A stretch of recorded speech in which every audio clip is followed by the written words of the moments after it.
Salutations distinguées, Forcier Antoine. Comment ça va? Ça va bien. Et toi? Ça va très bien. Ça va très bien, comme toujours, quand je fais mes petites entrevues. Alors, je voulais t'interroger parce que ta maîtrise mérite d'être connue. Tu as lu l'équivalent de la bibliothèque d'Alexandrie, ton projet est pharaonique, et je voulais justement que les gens en entendent parler. Antoine, tu es aussi connu comme un puits de sciences marxistes. Dis-nous un peu, c'est quoi le sujet général de ta maîtrise? Je peux te donner le titre du mémoire. Ça va te donner déjà une bonne idée de c'est quoi le sujet. Vas-y. Dans le fond, le titre c'était Explorateur en lendemain. Donc, le sous-titre, c'est la description de la société communiste dans la tradition marxiste. Ça, Explorateur en lendemain, ça vient d'un article qui a été publié dans une revue italienne. OK. En fait, cet article-là qui a été publié en, je sais pas moi, 51 ou 52, 1951, 1952. Faudrait que tu décides une des deux années, s'il te plaît. Ben, attends un peu, je vais aller voir ces internets. Dans le fond, ce que cet article-là argumentait, c'était que dans l'œuvre de Marx et de bien des marxistes radicaux de gauche, il y a une description détaillée, claire, matérialiste de la société future, de la société communiste. Puis ça va un peu contre l'espèce de dogme accepté là, que le marxisme, c'est juste une critique du capitalisme, puis que ça va pas plus loin que ça. Parce qu'il faut être réaliste, matérialiste, puis que penser à la société de demain, ça serait juste de l'utopie ou ça serait juste idéaliste. En fait, dans toute la démarche de Marx, la critique du capitalisme est toujours liée à, si on veut, une description ou des propositions qui sont basées évidemment sur une conception matérialiste de la société de demain.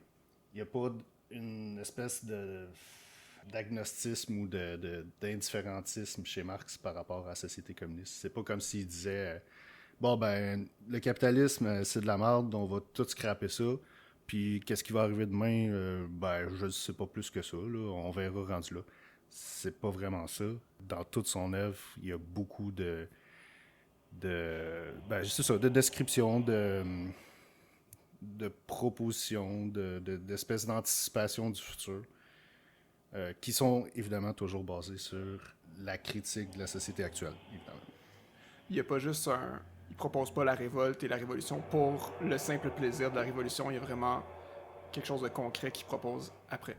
C'est ça, c'est que, si on veut, dans l'historiographie marxiste, il y a cette espèce d'idée dominante qui dit que il faut mettre à bas cette société-là, ce qui est tout à fait, ce qui est tout à fait vrai, c'est un des facteurs ou un des éléments qui constitue la pensée marxiste. Sauf que, comme je te dis, la plupart du monde s'arrête à ça. C'est-à-dire que on fait la critique du capitalisme, des rapports sociaux capitalistes, de l'exploitation que subit le prolétariat, mais on n'est pas en mesure de mettre de l'avant au moins les grandes lignes de comment fonctionnerait une société communiste. Mais Marx, en fait, il le fait. Il met les grandes lignes Exactement. de ce qui serait une société communiste. Exactement. C'est ça que j'essaie de montrer en me basant sur l'ensemble de son œuvre. C'est-à-dire Parce que c'est pas... J'avais entendu vaguement là, que le Capital, le troisième tome, était pas achevé, puis les gens ils disent « Ah, c'est parce qu'il est pas achevé qu'il aurait parlé de la société, mais il n'avait pas eu le temps parce que le Capital était pas achevé. » Mais il me semble, parce que j'ai suivi un peu quand tu faisais ton mémoire, il en parlait avant d'écrire le Capital, c'est ça? ben ouais, c'est ça. C'est qu'en fait, c'est vrai que formellement, l'œuvre de Marx est inachevée. C'est-à-dire que c'est un gars bien normal, puis une année, il est mort. Puis il n'a pas eu le temps de faire tout ce qu'il aurait voulu faire. En plus, il a été malade beaucoup. La fin de sa vie, il pouvait pas travailler autant qu'il voulait. En tout cas, il y a toutes sortes de... Il a fait face à toutes sortes de problèmes, dont la pauvreté et la maladie. Mais c'est ça, ce que j'essaie de démontrer avec mon mémoire, c'est que dès les débuts, il y a des descriptions. C'est-à-dire que l'œuvre de Marx est, on pourrait dire, un tout cohérent. Il y a une unité théorique dans son œuvre. Ça veut dire que même s'il n'a pas tout écrit ce qu'il aurait voulu écrire, même s'il y a des travaux qui ont été laissés un peu inachevés, que d'ailleurs Engels a essayé de publier après la mort de Marx, on a quand même une bonne idée de l'ensemble de l'œuvre parce que des trucs comme les descriptions de la société communiste, ben, ça traverse l'ensemble de son œuvre. C'est pas quelque chose que il aurait voulu écrire dans un livre à part des autres, puis qu'il n'a pas eu le temps de faire. Dans chaque livre, dans chaque passage, même je dirais, dans chaque ligne de son œuvre, il y a au moins ce souci-là de lier la critique du capitalisme à une anticipation matérialiste de la société future. J'ai aimé ce que tu viens de dire. Il n'y a pas une œuvre consacrée spécialement à l'élaboration de la société communiste. C'est tout le temps sous-entendu. Fait qu'il y a un peu cette idée-là que c'est faux de dire qu'il n'y a pas pensé parce que justement, c'est tellement, c'est ça, implicite dans son idée qu'il n'a pas nécessairement pensé à « Ok, je vais écrire quelque chose dessus ». Dans sa tête, révolution, renversement de système allait avec construction d'un nouveau système, c'est ça? Ouais, ben c'est ça, en fait, c'est que l'argument simpliste là, de ceux qui disent qu'il n'y a pas de description du communisme chez Marx, ça serait de dire ben il n'a pas écrit un livre qui s'appelle Tiens, c'est ça, la société communiste. Ben, ça c'est vrai, il n'a pas écrit un livre spécifique là-dessus. Mais chaque texte qu'il a écrit parle du communisme. Le communisme est central chez Marx. C'est pas la critique du capitalisme qui est centrale chez Marx, c'est le communisme qui est central d'ailleurs. Il était lui-même un militant communiste, il était membre de la Ligue des communistes. Pour bien comprendre l'œuvre de Marx, il faut un peu se décaler, déplacer la centralité de la critique du capital, puis mettre à la place de cette centralité qu'on donne d'habitude à Marx envers le capital, de la mettre sur le communisme. La critique du capitalisme sert à l'élaboration d'une anticipation du communisme. C'est pas juste une critique scientifique froide dans le sens où Marx, ce serait comme un espèce de biologiste là, qui disséquerait le capitalisme puis qui dit bon ben ça, ce sont les rapports sociaux au capitalisme. C'est plus complexe, c'est plus dialectique que ça. Il y a une phrase dans Gauche communiste qui dit Marx n'est pas le biologiste ou ouais, c'est ça, le biologiste du capital. Il ne fait pas la biologie du capital, il fait sa nécrologie, c'est-à-dire qu'il montre dans sa critique de l'économie politique, il montre pas nécessairement comment le capitalisme fonctionne, mais plutôt comment il peut pas fonctionner, comment c'est une catastrophe ce système-là, puis que ça peut juste imploser, ça peut juste partir en guerre ou révolution. Est-ce que tu sais, est-ce que dans les 50 000 livres que tu as lus, est-ce que on sait pourquoi on a déplacé la centralité vers la critique du capitalisme plutôt que vers la description du communisme? C'est un peu compliqué parce que habituellement, dans le marxisme, il y a divers courants. Il y a des courants qui sont plus révolutionnaires, on va dire, qui sont plus à la gauche. Il y a des courants qui sont plus conservateurs, qu'on va dire, qui sont plus à la droite. Les courants qui vont trahir, si on veut, le marxisme, la théorie marxiste, ça va être les courants qui sont plus à la droite, plus conservateurs. Ces courants-là, qui sont plus à la droite, plus conservateurs, vont toujours avoir une conception plus mécaniste, scientifique. C'est ça. Il va avoir une conception qui va nier au marxisme sa capacité d'anticiper la société communiste. Le meilleur exemple que je peux donner, c'est Edward Bernstein dans la Deuxième Internationale, qui était, si on veut, la figure de proue du réformisme, si on veut, dans la social-démocratie allemande. puis lui, son dada, si on veut, sa devise, c'était le but est rien, le mouvement, c'est tout. Fait que si on traduit ça dans des termes plus concrets, Le but, ben, c'est le communisme. Fait que là, lui, Bernstein, ce qu'il est en train de dire, c'est que le communisme, ben, on s'en fout, c'est pas important, c'est un truc abstrait, lointain. C'est pas important de se battre pour ça. Ce qui est important, c'est le mouvement. Fait que là, pour lui, le mouvement, c'était les coopératives de travailleurs, les syndicats, les trucs plus, on va dire, terre à terre, si on veut prendre son point de vue, que je ne partage pas, évidemment. Je m'en serais pas douté. Fait que c'est ça, tous les courants qui tendaient à rejeter tendanciellement, potentiellement, le marxisme, tendaient aussi à rejeter le but du marxisme qui est le communisme. Puis quand tu rejettes le but, ben évidemment, tu rejettes la prétention qu'aurait le marxisme à pouvoir décrire la société communiste. Mais en face de ces courants qui sont plus conservateurs, plus de droite, ben, il y avait toujours une gauche plus révolutionnaire qui mettait de l'avant l'importance du but final, l'importance du communisme. Pour reprendre l'exemple que je donnais avec Edward Bernstein, ben, la personne, la militante qui s'opposait à lui, ben, c'était pas la seule évidemment, mais il y avait vraiment un duel entre ces deux figures-là. Je pense que je vois venir. C'était Rosa Luxembourg, évidemment. et Rosa Luxembourg était... pour elle, c'était super important, le but final, dans le sens où c'est ça qui donne l'orientation des luttes quotidiennes, des luttes ouvrières, des luttes syndicales, des luttes... de la lutte de classe. C'est-à-dire que c'est le but final qui est comme le guide de nos luttes. Pourquoi qu'on lutte? Pourquoi qu'on veut améliorer nos conditions de vie, pourquoi qu'on veut se défendre contre les attaques de la classe des capitalistes.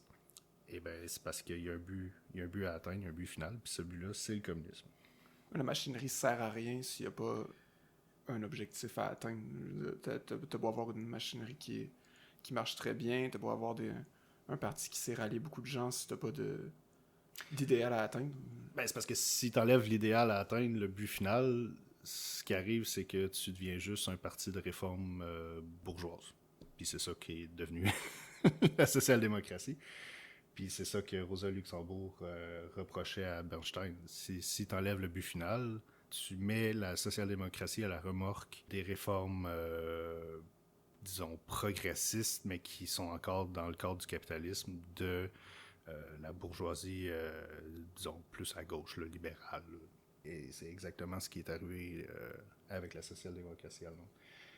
Mais ce qui est plutôt paradoxal avec ça, c'est que même si Rosa Luxembourg, je prends encore cette militante-là en exemple parce que c'est une... Elle est majeure. Elle est majeure, elle est ultra importante. Ben, même Rosa Luxembourg, même si elle a défendu bec et ongle l'importance du but final, même elle, dans certains de ses écrits, elle se refuse à aller plus loin que juste la défense du but final. C'est-à-dire que dans certains de ses écrits, elle dit le communisme, c'est dans les brumes de l'avenir. On peut pas vraiment savoir ce que c'est. Puis c'est pas vraiment important de le savoir parce que de toute façon, la spontanéité des masses va régler ces questions-là quand on sera rendu là. Fait que finalement, elle disait on traversera la rivière, on traversera le pont quand on sera arrivé à la rivière ou quelque chose de genre. Il y avait de l'improvisation là-dedans. C'est ça. Ce qui est selon moi, c'est pas nécessairement... C'est pas une vision tout à fait correcte de l'œuvre de Marx, ou en tout cas de la tradition marxiste. Mais encore là, faut quand même lui donner le fait qu'elle a défendu l'importance du but final contre la droite social-démocrate. Puis ça, faut pas lui enlever ça, évidemment. Mais le courant politique qui était le plus, si on veut, le plus clair, ou qui mettait le plus de l'avant l'importance de la description du communisme chez Marx, ben, c'est un autre courant du marxisme qui s'appelle la gauche communiste. Donc c'est un courant qui est né en Italie, puis qui après ça est devenu plus international. Mais même en Italie, il se considérait déjà internationaliste. Là, mais ton auteur italien fétiche Bordiga. Bordiga? Comment tu dis? Amadeo Bordiga. Amadeo Bordiga. Fais-tu partie de ce mouvement-là, la gauche communiste? Oui. En fait, c'était la figure de proue de ce mouvement-là. C'est l'équivalent de Rosa Luxembourg, mais pour ce courant spécifique-là. D'ailleurs, lui, il y a une postérité un peu spéciale dans la mesure où il s'est revendiqué après la Deuxième Guerre mondiale de l'anonymat. Pour lui, c'était important pour les militants communistes d'être anonymes. C'était une réaction, si on veut, au stalinisme, au culte de la personnalité, au culte des grands hommes là, qui font des grandes choses, puis tout ça. Lui, il était évidemment très opposé à ça. Fait que pour lui, la lutte de classe, c'est un truc collectif. C'est pas des individualités qui mènent la lutte de classe. C'est des partis, des organisations. Ça se fait en commun. Puis c'est un truc qui est militant, qui est impersonnel. Donc, il a revendiqué. Puis c'était un move politique, là. C'était un statement politique de dire nous, on va être anonymes. Fait que là, il a écrit plein de trucs dans la presse révolutionnaire qui n'étaient pas signés, qui étaient anonymes. Puis, moi, dans mon mémoire, j'ai essayé de respecter cet anonymat-là parce que je trouve que ça fait du sens politiquement. Je suis quand même d'accord avec ce principe-là. Les idées plutôt que les hommes, c'est ça? Ou les femmes? C'est-à-dire que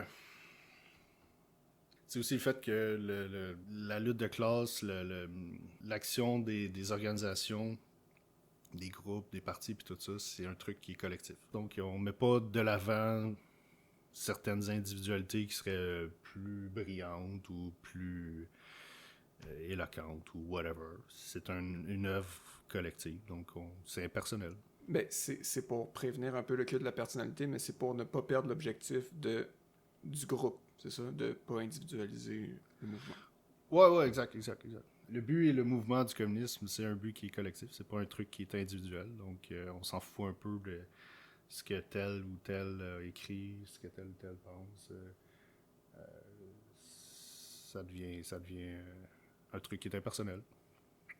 Le problème avec ça, c'est que il y a plein d'éditeurs, de traducteurs, de toutes sortes de monde qui ont édité des textes de ce militant-là, de Bordiga, et qui l'ont sorti de son anonymat après sa mort, évidemment.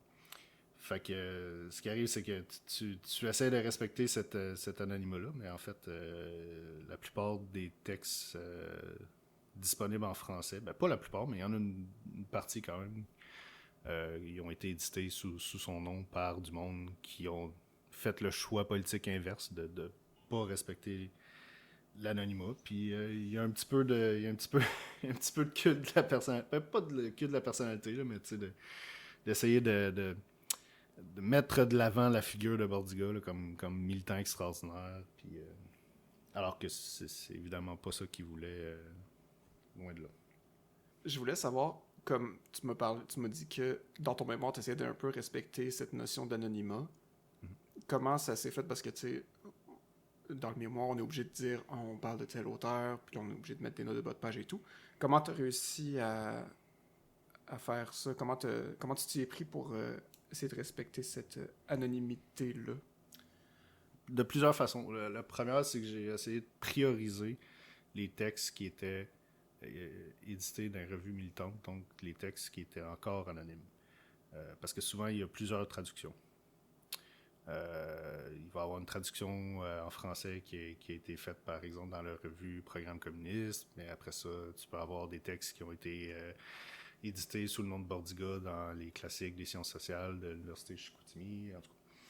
Le problème avec ça, c'est que ça arrive parfois que certaines traductions soient défaillantes, ou en tout cas, pas défaillantes, mais c'est un peu dur à lire parce que la traduction n'est pas parfaite. Fait que là, j'essayais de faire une espèce de balance entre garder l'anonymat, là, prendre les traductions des revues militantes, mais des fois les traductions où l'anonymat était levé, était meilleur. Fait que là, je prenais ceux-là. J'essayais de naviguer là-dedans. Ce que je faisais aussi, c'est que quand j'amenais une citation de ce courant-là, ben, je parlais de la gauche communiste. Je disais pas, mettons, le bonhomme Bordiga, il a dit ça. Je disais juste, ben, la gauche communiste, le courant de la gauche communiste, des trucs comme ça.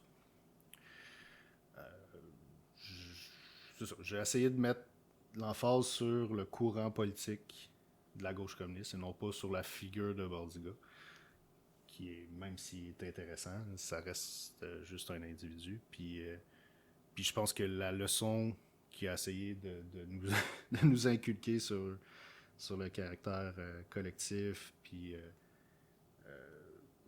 sur la critique de l'individualisme, je pense qu'elle est très valable. Donc j'ai essayé de la garder, même si dans le cadre d'un travail académique un peu, c'est peut-être un petit peu plus compliqué parce que justement les contraintes d'un travail académique, c'est toujours de mettre de l'avant l'individu et le penseur génial qui a révolutionné l'histoire de la pensée politique par la force de son seul cerveau, alors qu'on sait tous que c'est pas comme ça que ça fonctionne.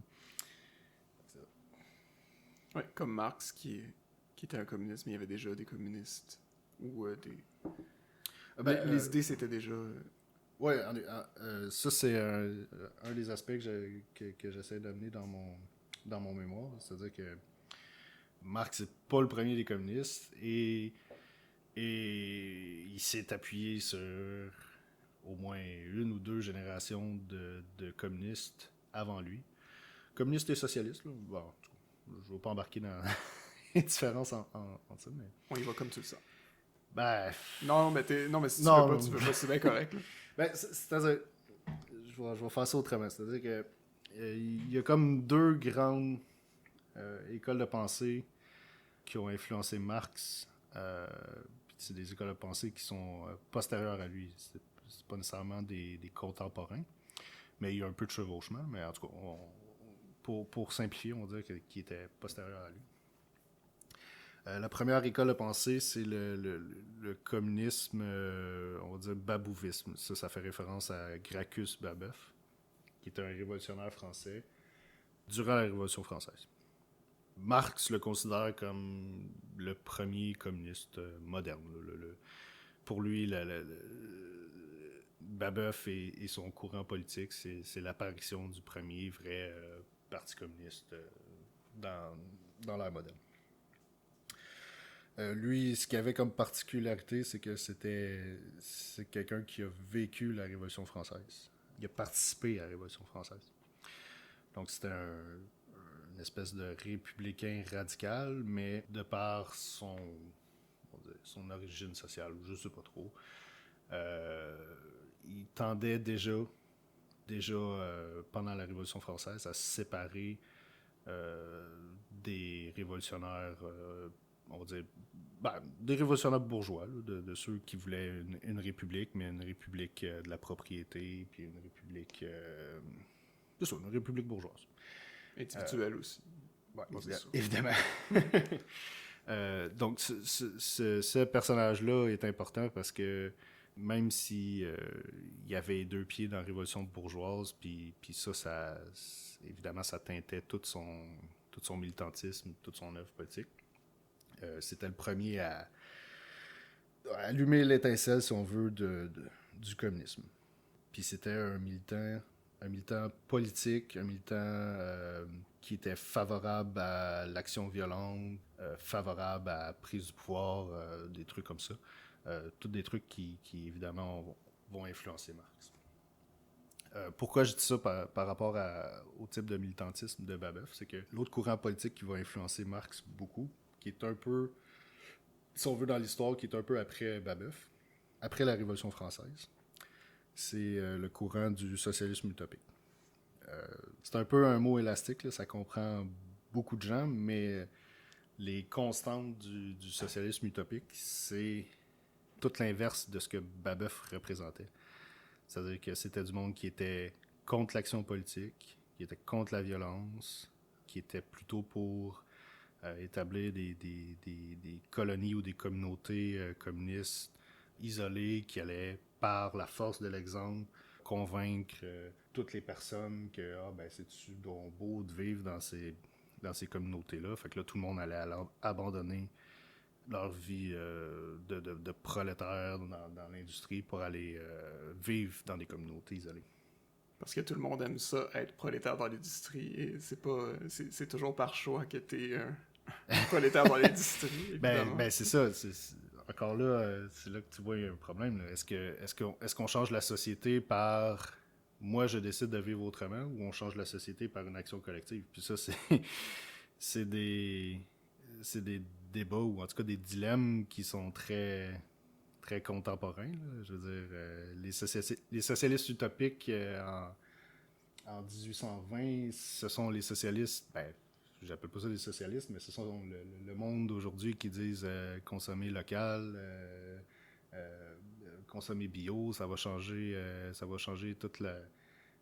toute l'histoire de l'humanité juste par ton petit choix individuel. C'est complètement contre-productif du point de vue de la nécessité de transformer la société. La société, il faut la transformer de manière collective. C'est pas par des petits gestes individuels qu'on va faire de quoi. On est très impuissant en tant qu'individu. On peut pas faire grand-chose, en fait. En fait, on peut rien faire. Faut s'allier pour faire des changements. Mais malgré tout, il y a quelques socialistes utopiques qui, malgré leur faiblesse du point de vue politique, on va dire, qui ont beaucoup inspiré Marx, parce que il y a des socialistes utopiques comme Robert Owen, qui a mis sur pied des shops, là, des usines, selon un modèle coopératif, là, qui n'avait pas de boss, puis tout ça. Puis Marx, il trouvait ça quand même... C'était un bel exemple dans le cadre de la société capitaliste. C'était un bel exemple qui montrait qu'on n'avait pas besoin de boss. Mais ça n'enlevait pas la nécessité de changer l'ensemble de la société. C'est ça la différence entre la critique marxiste des utopistes et les utopistes. C'est-à-dire que si toi tu fais une entreprise coopérative tout seul dans ton coin, c'est bien beau pour toi et ta gang qui vivait en communauté, mais le reste de la société, ça reste quand même une société capitaliste. Il faut changer l'ensemble de la société, non pas faire des petits îlots qui sont voués à pas vraiment fonctionner. Tu avais parlé de Babeuf et des socialistes utopiques par rapport à la différence entre marxisme et socialisme. Ouais, on peut peut-être revenir sur la différence entre socialisme et communisme, là, parce que je l'ai comme... j'en ai comme parlé, puis après ça, je me suis rétracté en me disant « Ouf, je ne vais pas rentrer là-dedans, mais... » c'est parce que ce qui est compliqué dans toute cette patente-là, c'est que socialisme et communisme, ça va être parfois des termes qui vont être utilisés comme des synonymes, c'est-à-dire qu'ils veulent dire exactement la même chose. Alors que d'autres fois, le socialisme, ça va être, si on veut, une conception plus molle, plus qui veut respecter la propriété, qui est pour certaines formes d'association des travailleurs, mais pas pour la communauté des biens. Alors que le communisme, là, ça va être l'abolition de la propriété privée, l'abolition du salariat, puis tout ça. Donc, il y a certains socialistes utopiques, par exemple Charles Fourier, qui se considérait socialiste dans le sens que j'ai donné là. C'est-à-dire qu'il n'était pas pour l'abolition complète de la propriété. Il voulait garder une certaine forme de propriété, mais qui était quand même pour une certaine forme d'association ou de coopération ou quoi que ce soit. Il y a d'autres socialistes utopiques comme Robert Owen qui étaient plutôt communistes. Donc c'est ça, c'est pour ça que la distinction entre les deux est parfois un peu... il y en a-tu une, il y en a pas une. Des fois, socialisme et communisme, c'est des synonymes. Des fois, ça ne l'est pas. Quand je faisais référence à Babeuf, lui, Babeuf, il était plutôt dans la tradition communiste. Là. C'est-à-dire que c'est le premier à faire une critique de la propriété, puis à mettre de l'avant une espèce d'idéal de communauté des biens, puis tout ça. Un idéal que certains socialistes vont être très critiques. Ils vont trouver que c'est trop, que ça prend une certaine forme d'entrepreneuriat, ou je sais pas trop. Là. Fait que c'est ça la différence, en gros. Mais encore là, un socialiste comme Charles Fourier va inspirer grandement Marx, pareil.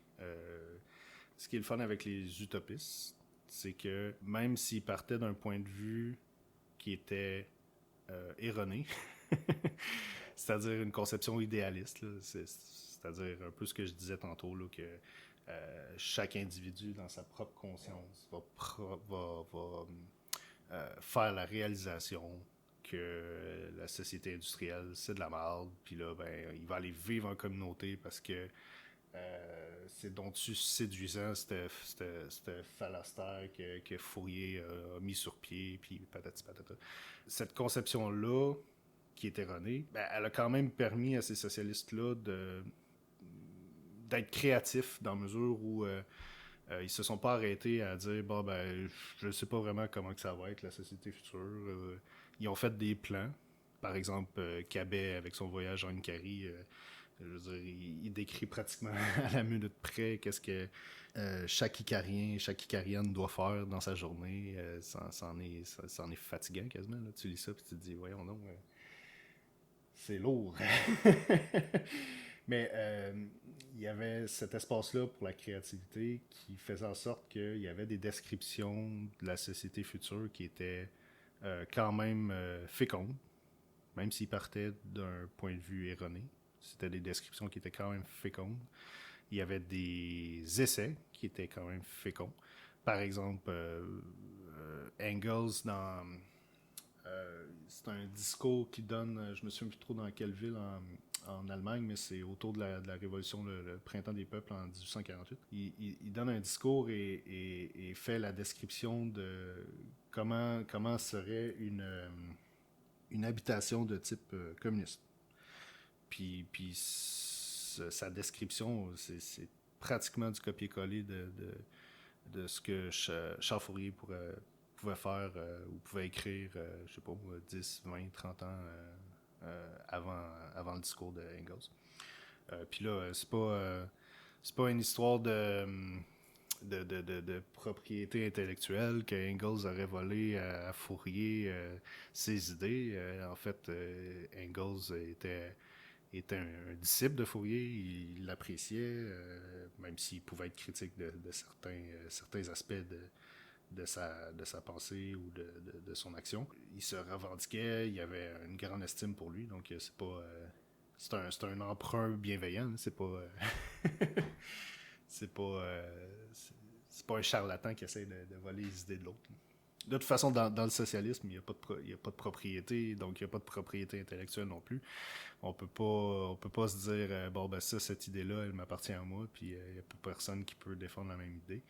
Donc dans cette conception-là, Engels fait juste clarifier et être plus révolutionnaire que ce que Fourier pouvait être à l'époque. C'est vrai que ça serait un peu étrange de dire non, c'est moi qui l'ai dit, c'est mon idée, tu me l'as volé. Exact. Tu veux répandre au plus possible tes idées, donc t'es content quand d'autres les reprennent. Comment t'as construit ton mémoire? Comment tu l'as séparé? Ben, en fait, je l'ai séparé en 3 chapitres. Les 3 chapitres expriment 3 moments historiques. Le premier chapitre, c'est hier. Le deuxième chapitre, c'est aujourd'hui. Puis le troisième chapitre, c'est demain. Donc, dans le premier chapitre, quand je dis hier, c'est un peu... c'est une métaphore. Dans le fond, je veux juste parler du passé de l'humanité. Donc, je parle, entre autres, de l'intérêt, du grand intérêt qu'avaient Engels puis Marx pour les sociétés communistes primitives. Donc, déjà là, si on veut, dans leurs travaux, entre guillemets, anthropologiques, Marx et Engels étaient déjà en train de faire la description de la société communiste. Ils faisaient la description de la société communiste qui avait qui avaient réellement existé, c'est-à-dire les sociétés de chasseurs-cueilleurs, les sociétés sans État, qui ont existé un peu partout durant l'histoire de l'humanité, pardon. Sans stockage de grains. Sans stockage de grains, ouais. Ensuite, je parle aussi de la polémique autour de la commune russe entre des courants russes qui se proclamaient du marxisme et qui faisaient une application très mécaniste et très plus selon la lettre que l'esprit des écrits de Marx.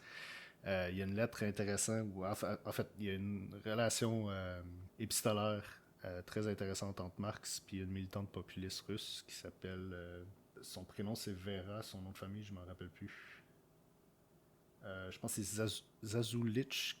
Puis Marx est super intéressant là-dessus parce que ce qui fait polémique entre les populistes et les supposés marxistes russes, c'est que en Russie, à cette époque-là, c'est-à-dire on se retrouve à peu près en 1870 ou 80, je pense. En Russie, il y avait encore un système communiste primitif dans les campagnes. Il y avait encore un système là, de terres communes, puis de coopération entre les paysans sur ces terres-là. Les supposés marxistes russes disaient ben ça c'est voué à la mort, faut abolir ça, c'est rétrograde, puis il faut mettre de l'avant un capitalisme à l'occidental comme en Angleterre. C'est ça le prérequis absolu pour une transformation socialiste ultérieure. Les populistes étaient des socialistes qui étaient plutôt paysans, et donc qui étaient plutôt favorables à ces vestiges de communisme primitif-là. Et cette socialiste-là, qui s'appelle Vera, si je me souviens bien, Zazulich, bon ben, elle se questionnait sur la perspective pour l'avenir de cette commune, de cette institution communiste qui existait encore dans les campagnes russes. Donc là, elle demande à Marx son opinion. Puis là, ben, tout le monde se disait, bon ben, Marx, il va dire, ben, faut que ces paysans-là soient transformés en prolétaires, puis là, il faut que le capitalisme arrive, capitalisme pareil comme en Angleterre, puis après ça, ben, ces prolétaires-là vont faire la révolution dans 100 ans, dans 200 ans. Eh bien, la réponse de Marx est beaucoup plus nuancée, beaucoup plus intéressante que ça. En fait, ce que Marx dit, c'est que du développement capitaliste, il y en a déjà dans la partie occidentale du monde.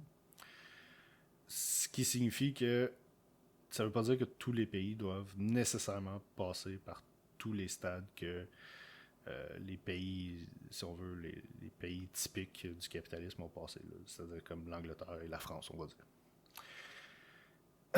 Fait que ce qu'il dit, en fait, c'est que s'il y a une révolution en Russie qui survient en même temps qu'une révolution, on va dire, plus purement prolétarienne dans les pays de grand développement capitaliste, eh bien, les pays plus développés vont pouvoir donner gratuitement les forces productives aux pays qui sont plus retardateurs au niveau économique. Mais aussi, ces pays-là, comme la Russie, qui sont plus retardateurs au niveau économique, vont pouvoir s'appuyer sur les restants de communisme primitif pour laisser jaillir, si on veut, ou laisser jaillir des institutions purement communistes à la campagne, basées sur ces anciennes institutions-là qui sont millénaires.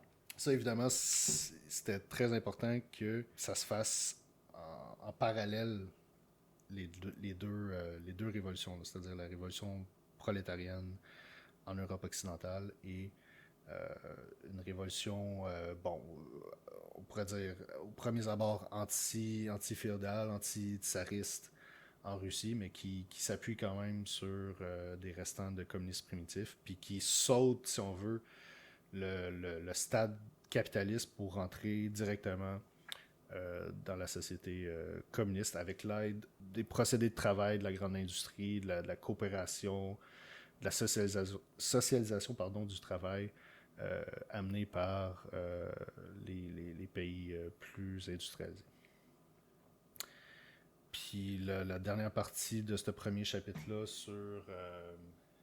sur le passé, ben, c'était surtout sur les socialistes utopiques, mais ça on en a déjà parlé. Donc, même si les socialistes utopiques parlent souvent du futur, je les ai placés dans ma section sur le passé parce que ce sont des socialistes qui sont antérieurs à Marx.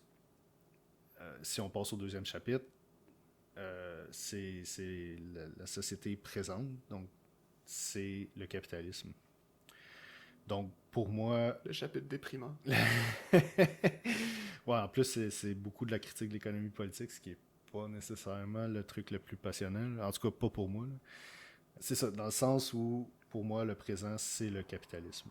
Donc, le capitalisme, c'est autant la société dans laquelle on vit aujourd'hui que la société que Marx faisait la critique. C'est la même société. Évidemment, le capitalisme a changé. Il y a eu toutes sortes d'innovations, toutes sortes de je m'en dis de progrès, mais Toutes sortes de manières de survivre. Ouais, c'est ça.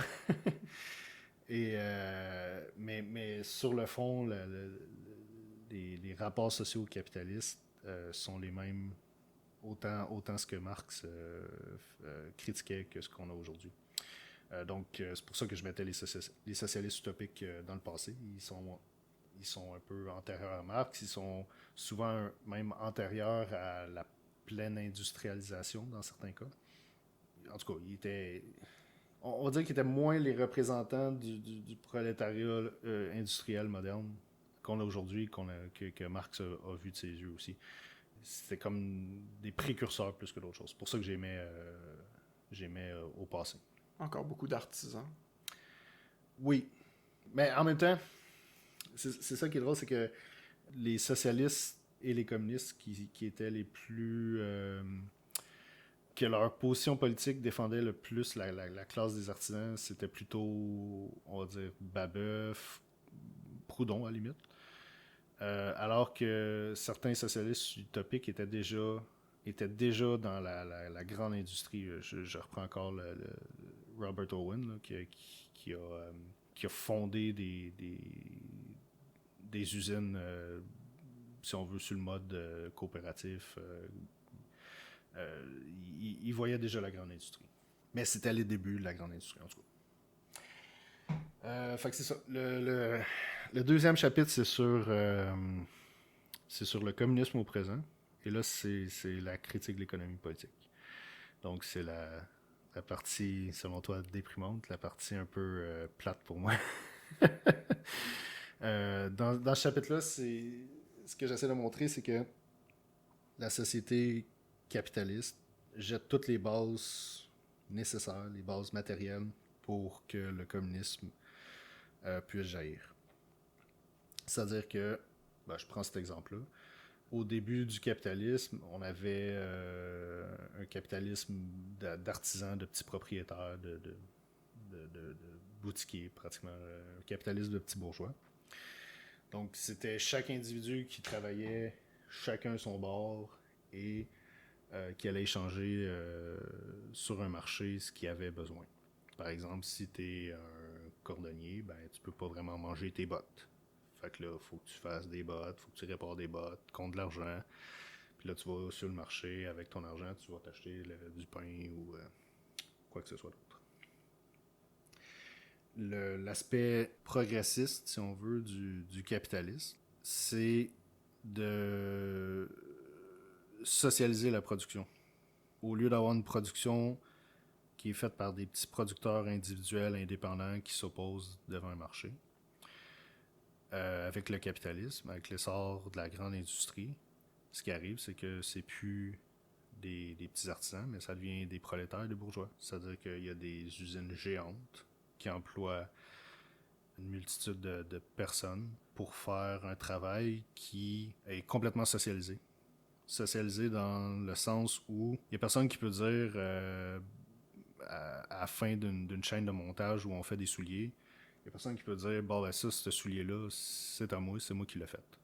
Parce que à cause de la division du travail, il y a je sais pas moi Quelqu'un découpe les semelles. ben c'est ça, chacun fait une part de ce soulier-là. Donc le soulier est complètement socialisé, c'est pas un individu qui le fabrique. Un peu comme les images de Charlie Chaplin dans les temps modernes où est-ce que il visse des boulons à répétition. Exactement.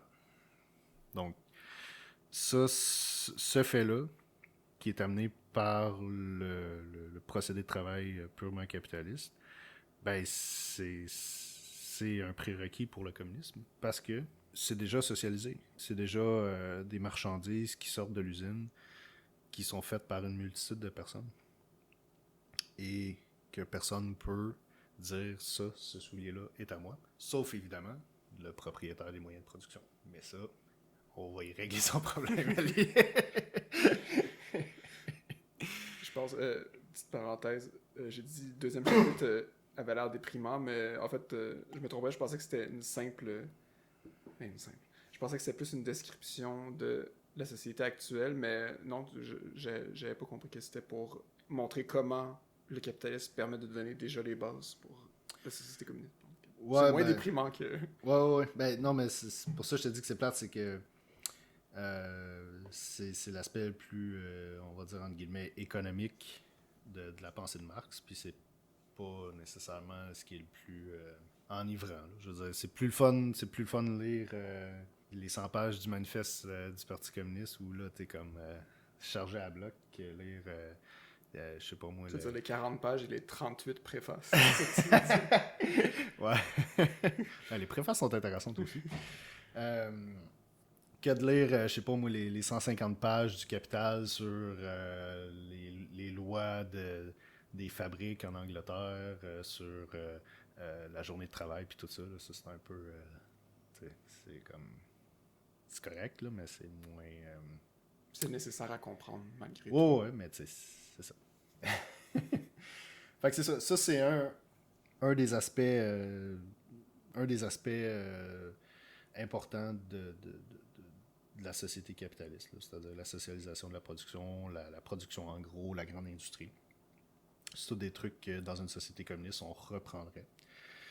C'est juste qu'à la différence d'aujourd'hui où les cadences sont infernales, où tu travailles beaucoup trop d'heures, où le travail est super aliénant, super plate, tu fais toujours la même chose, ben là, dans une société communiste, tu pourrais faire ça, je sais pas moi, 1 heure par jour, 2 heures par jour, puis après ça, tu vas faire autre chose. T'sais, être sur une chaîne de montage, je sais pas si tu as déjà expérimenté ça, c'est le bout de la merde, c'est vraiment pas le fun. Non, je travaille dans un entrepôt, mais c'est pas une chaîne de montage. Donc. Ben, ce qui est fou avec ça, c'est que tout fonctionne un peu comme une chaîne de montage aujourd'hui, même ce qui n'est pas une chaîne de montage fonctionne comme une chaîne de montage, dans la mesure où tout le procès de travail est toujours sous la contrainte de la productivité, Du rendement. Du rendement. Puis le rendement, c'est ça. C'est le fouet. Oui. C'est le fouet invisible. pour en subir moi aussi les foudres, je sais que c'est extrêmement chiant. Exact. Fait que tu sais, un des aspects positifs du capitalisme, c'est qu'il a réussi à sous le joug de la course à la productivité et de la course au rendement, il a réussi à augmenter de manière exponentielle la productivité du travail. Ce qui fait en sorte qu'on est placé dans une situation où, dans une autre société qui ne fonctionnerait pas selon la loi du profit, on pourrait travailler bien moins. Parce qu'en fait, vu qu'en ce moment on travaille pour le profit, on fait rien que du gaspillage. On produit de la bullshit, on produit trop, on surcharge le marché de marchandises juste parce qu'il faut valoriser. C'est ça la partie déprimante. Ouais, c'est ça la partie déprimante. C'est ce qui explique pourquoi chaque job qu'on fait, on est toujours On est toujours pressé comme des citrons parce que le rendement, il faut qu'il soit au-dessus de 100%. Et ben, quand ton rendement, on te demande que ton rendement soit au-dessus de 100%, c'est pas pour nourrir les enfants dans le monde où il y a de la famine. Il faut vous ça dans la tête. Là. C'est parce qu'on veut faire le plus de profit sur ton dos. Là. C'est comme ça que ça fonctionne. Donc c'est ça. Si on était dans une société qui avait comme but de répondre à des besoins humains, des besoins de la communauté humaine, ben on n'aurait pas besoin de travailler autant qu'on le travaille actuellement, parce qu'actuellement on travaille pour le profit. On travaille juste pour mettre de l'argent, le plus d'argent possible dans les poches de la classe des capitalistes. Il n'y a pas d'autre raison pourquoi on est pressurisé comme ça à travailler autant. Puis on se sent un peu moins utile quand on dit qu'on fait ça pour le profit que pour aider une partie de la société.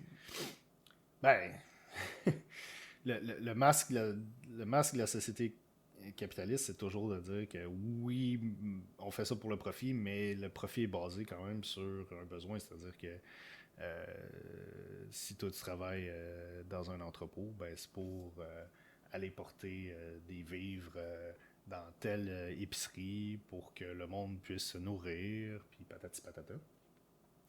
Mais en réalité, la satisfaction du besoin dans le capitalisme, c'est plus un masque ou une béquille pour le profit.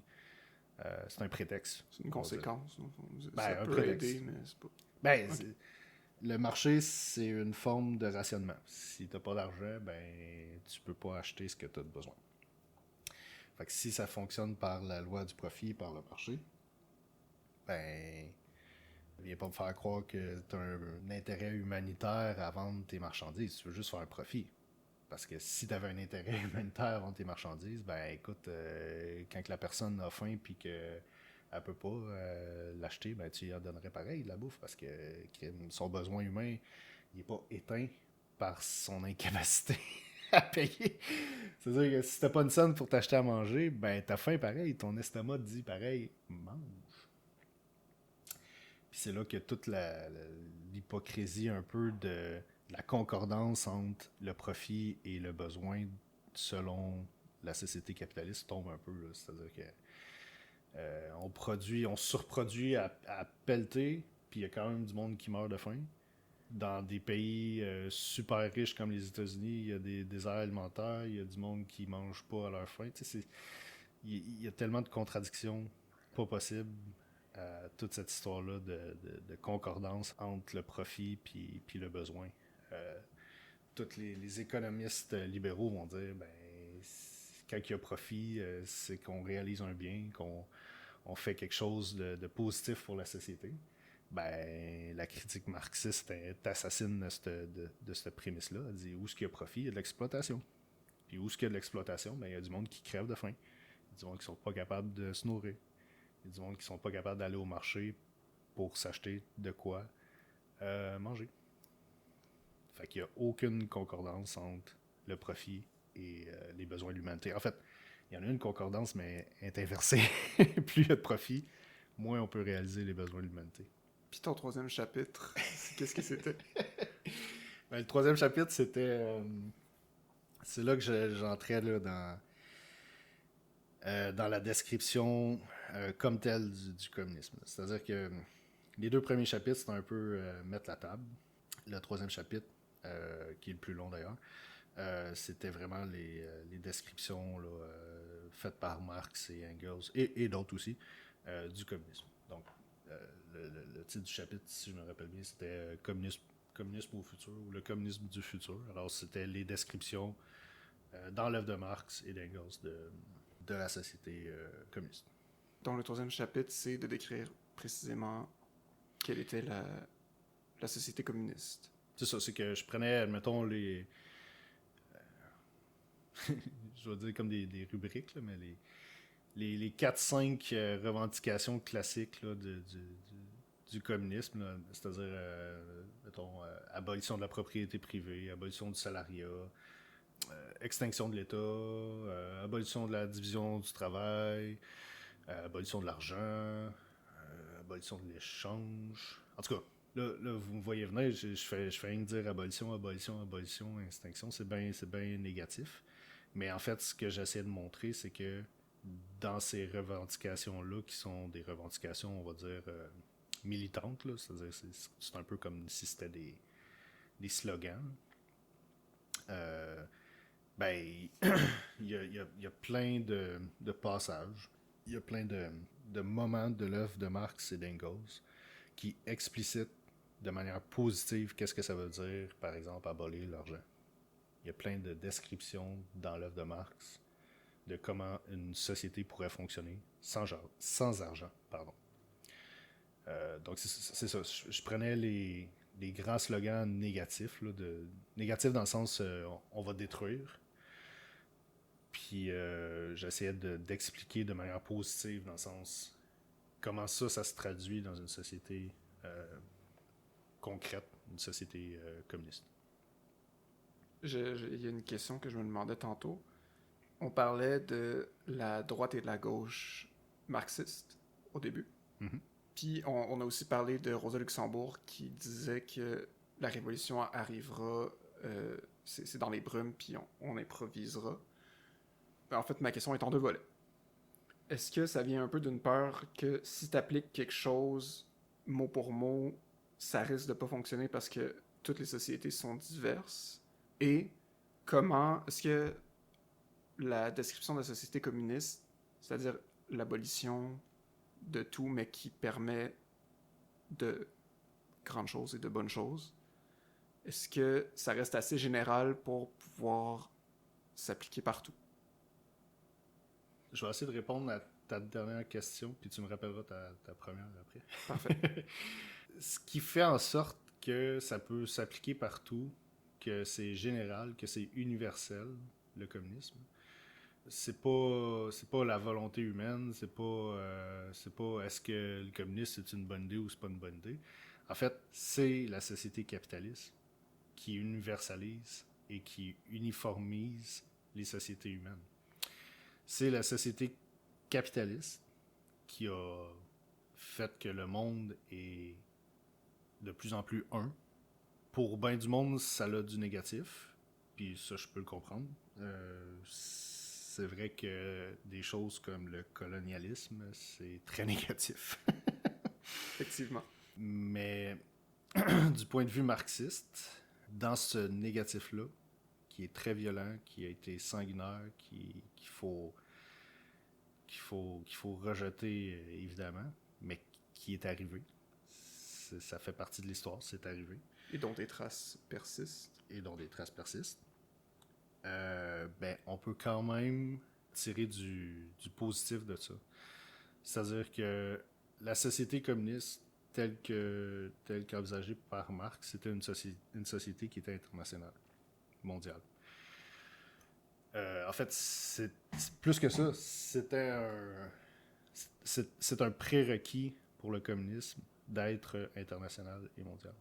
Tu peux pas avoir un îlot de communisme en quelque part avec la société capitaliste qui l'entoure ou à côté. C'est faux de percevoir sur le long terme un monde bipolaire où il y a communisme dans une partie du monde et capitalisme dans une autre partie du monde. Là, tu me vois venir.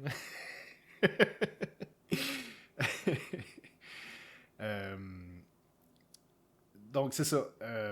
Toute l'uniformisation qui a été faite par le capitalisme, c'est un négatif qui peut se transformer en positif dans une société communiste. C'est-à-dire une société où on met de l'avant un véritable universalisme, c'est-à-dire un universalisme du genre humain, pas un universalisme européen, on va dire. Ce qui n'est pas la même chose. Je fais pas partie de ceux qui rejettent du revers de la main l'universalisme juste parce que c'était une valeur des révolutions bourgeoises et patati patata. Selon moi, l'universalisme, par exemple, de la Révolution française, c'est un faux universalisme. C'est un universalisme du citoyen bourgeois, homme d'ailleurs. Ça enlève pas la nécessité d'un véritable universalisme. Puis cet universalisme-là, c'est une société sans classe, évidemment. et où tous sont frères et sœurs, évidemment. Ouais, c'est ça. Est-ce que je réponds à ta question? Oui. Alors... Oui et non.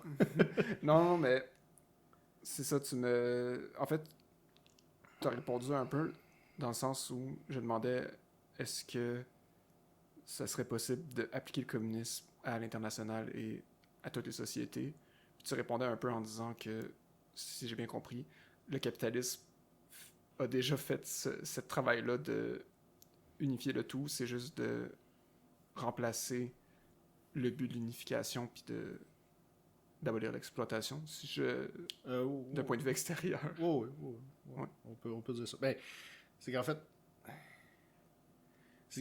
la question, c'est même pas de savoir si c'est possible ou non d'établir le communisme à l'échelle internationale. C'est une nécessité, c'est un prérequis.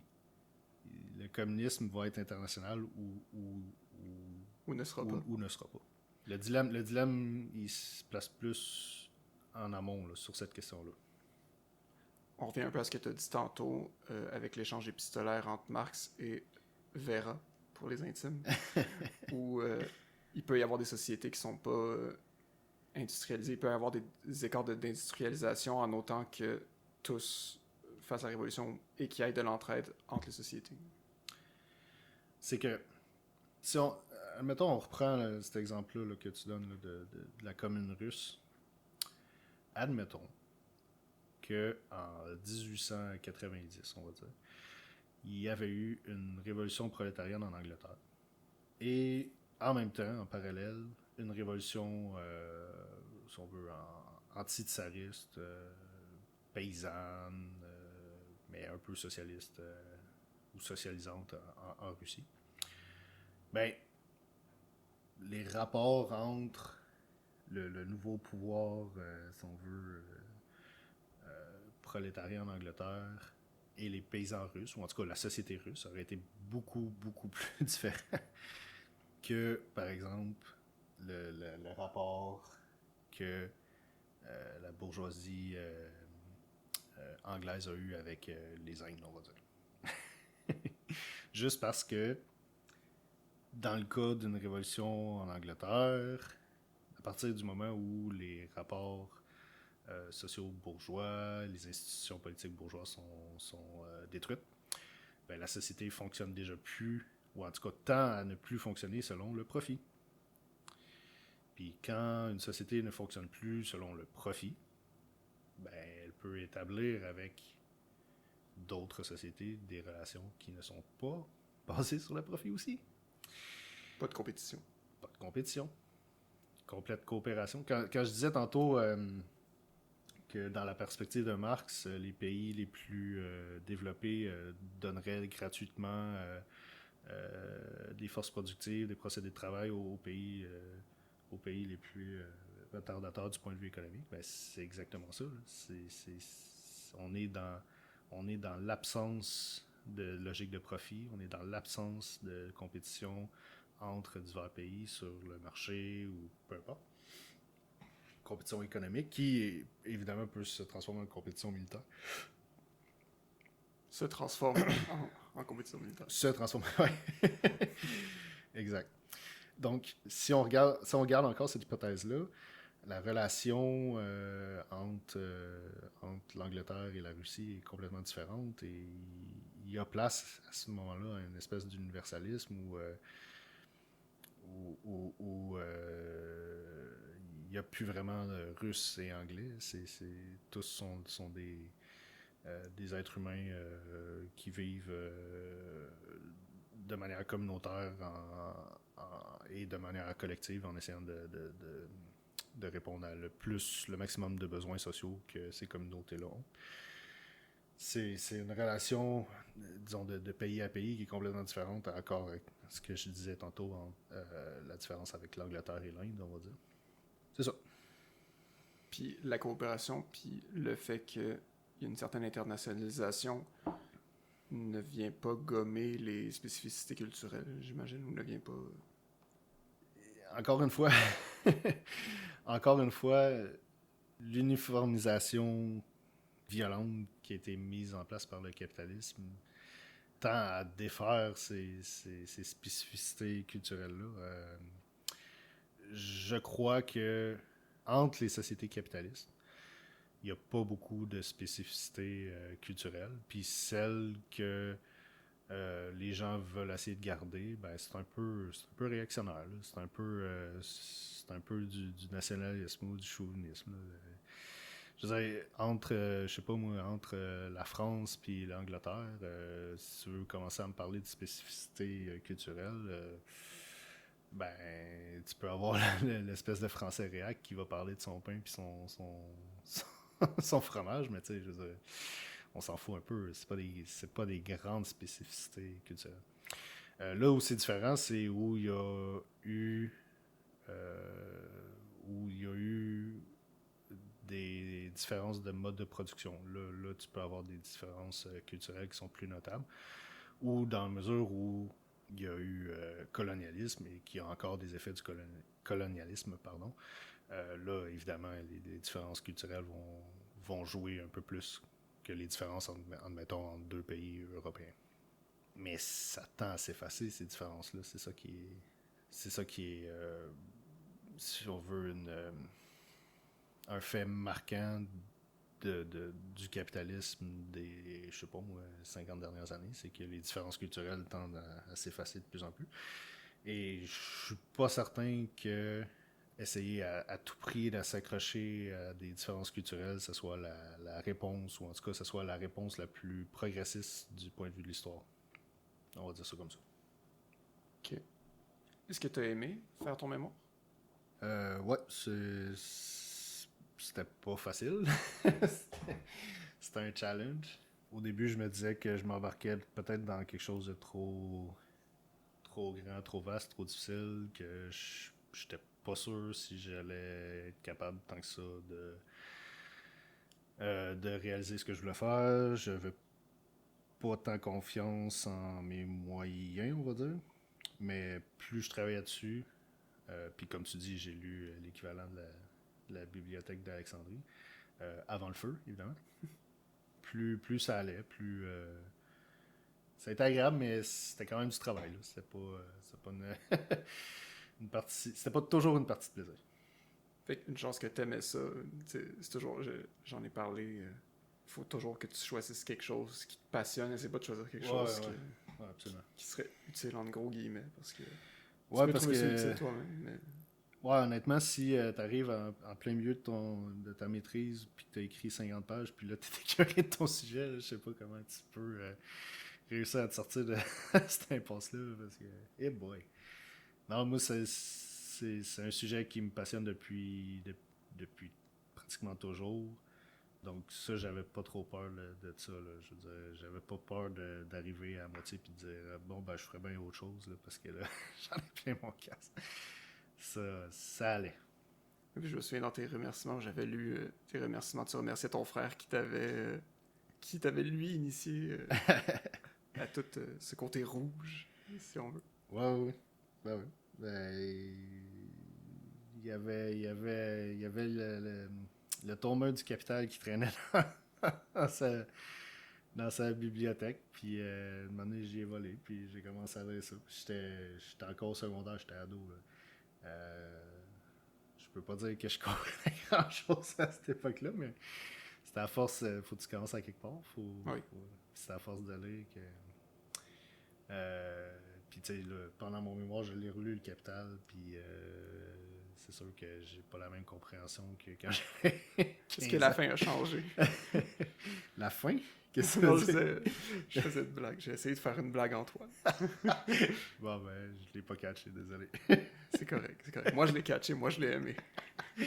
Bon, ben, peut-être qu'il va y avoir d'autres gens qui vont la catcher, mais moi, je l'ai pas catché. Ouais, non, c'est ça. C'était quand même... c'était quand même agréable de pouvoir gérer son temps. C'est-à-dire que c'est sûr, je travaillais à temps partiel puis tout ça, là, mais j'étais à la maison puis je veux dire, je pouvais travailler 3 heures puis si j'en avais plein mon casque, j'allais faire autre chose. Puis là, j'ai recommencé à travailler plus tard. Puis j'ai jamais fait des journées J'ai jamais fait des journées de 8 heures en ligne à travailler là-dessus. Là. Ça fonctionne plus de m'amener. Ouais. Tu deviens comme saturé, il n'y a plus rien qui fonctionne. Fait que souvent, ce que je faisais, c'est que j'alternais écriture et lecture. J'écrivais, puis là, quand je bloquais ou quand je trouvais que ce que j'écrivais, c'est de la merde, j'arrêtais. Là, j'allais faire quelque chose de plus passif, là, c'est-à-dire continuer à lire pour améliorer la mémoire. Puis après ça, je recommence à réécrire un peu plus tard. Puis j'avais comme cette espèce de beat-là là, de mélanger lecture et écriture. Ou si tu as eu du soutien moral et affectif durant ce mémoire-là. Bien évidemment. Et on les salue. on les salue tous. On les salue tous. et ils ont été bien remerciés dans ton mémoire et tout.